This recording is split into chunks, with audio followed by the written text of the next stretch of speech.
Leviticus chapter 20, verse 26. And ye shall be holy unto me, for I, the Lord, am holy, and have severed you from other people, that ye should be mine. Call HALALYAM la YAHAWAH, BAHASHAM, YAHAWASHI, BAHASHAM, QADASH. Mashana kabad LAHAWASHI was a Quanyam shall great millstone. That rule well and teach well. Shalom, wa barakyam. Allah Chayar. I don't want to our part of that number. This is your brother and fellow servant Ariel from the GMS Orlando camp. Coming at you with another 3 precepts. This one's in transit. So bear with me as I grab these precepts. But straightforward, simple, just going into the division of the nations. I want to go into this through the Spirit, because it don't matter what, it don't matter, how anyone feels about it. It don't matter what these Edomite or heathen or otherwise scholars say. All that matters is that the words of the Lord are true. And the reality is, he's dealing with a particular nation of people. In fact, he divided all the nations. He never intended for the nations to all be unified. He divided all the nations into their own unique, particular, separate cultures, customs, philosophies, so on and so forth, just to show forth his power in that there is one custom, there's one culture, there's one belief, there's one system of life that is actually good and true and right, okay? And that is the way of the nation of Israel, which is the way of YAHAWAH, BAHASHAM, YAHAWASHI, because the Lord caused his tabernacle to rest within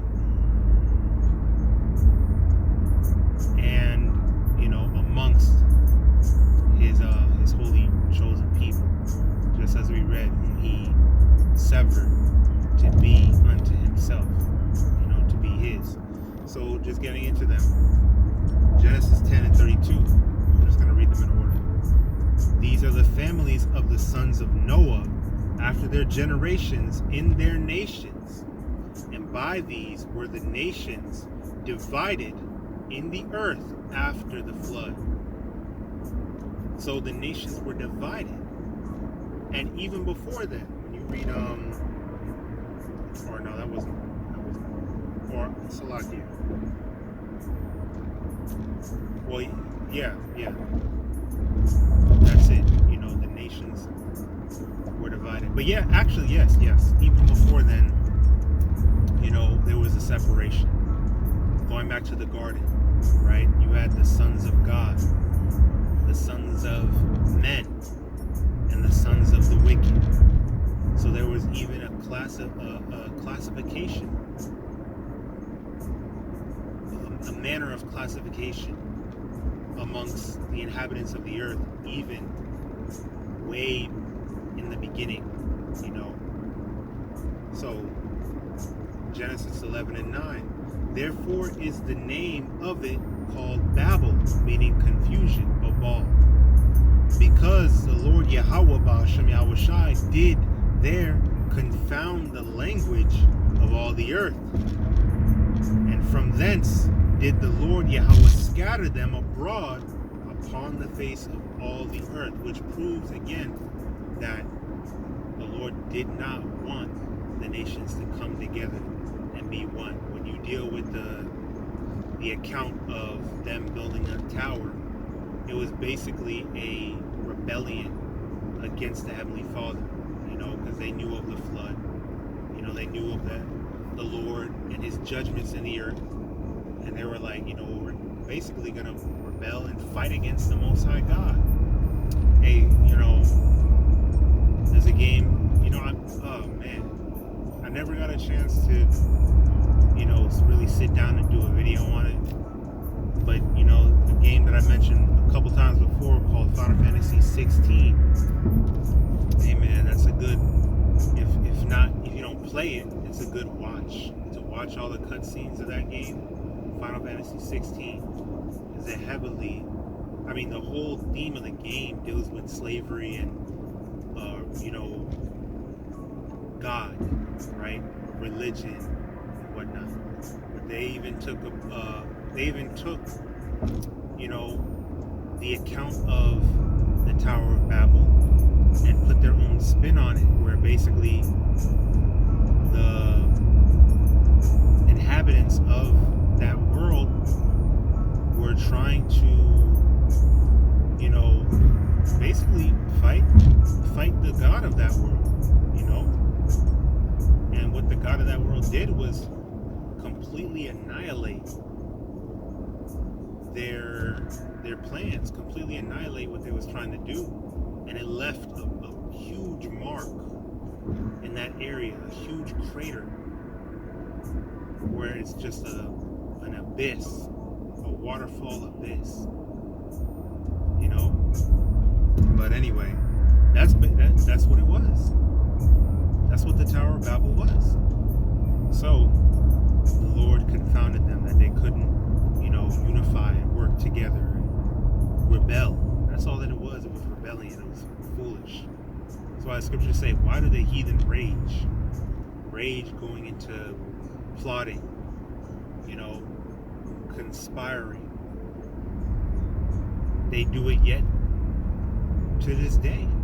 They rage against the Heavenly Father. They rage against the nation of Israel to blot out our remembrance in the earth, to blot out the remembrance of the Heavenly Father and His Son in the earth, so that they can have dominion over us and rule as they see fit.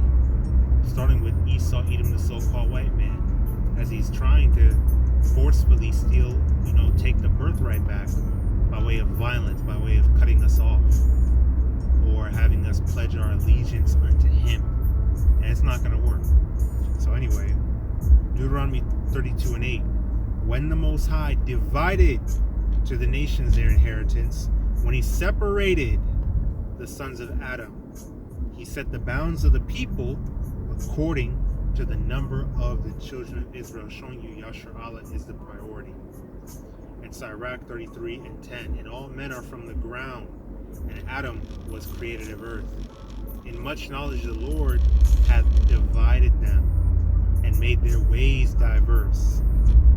Some of them hath He blessed and exalted, and some of them hath He sanctified and set near Himself.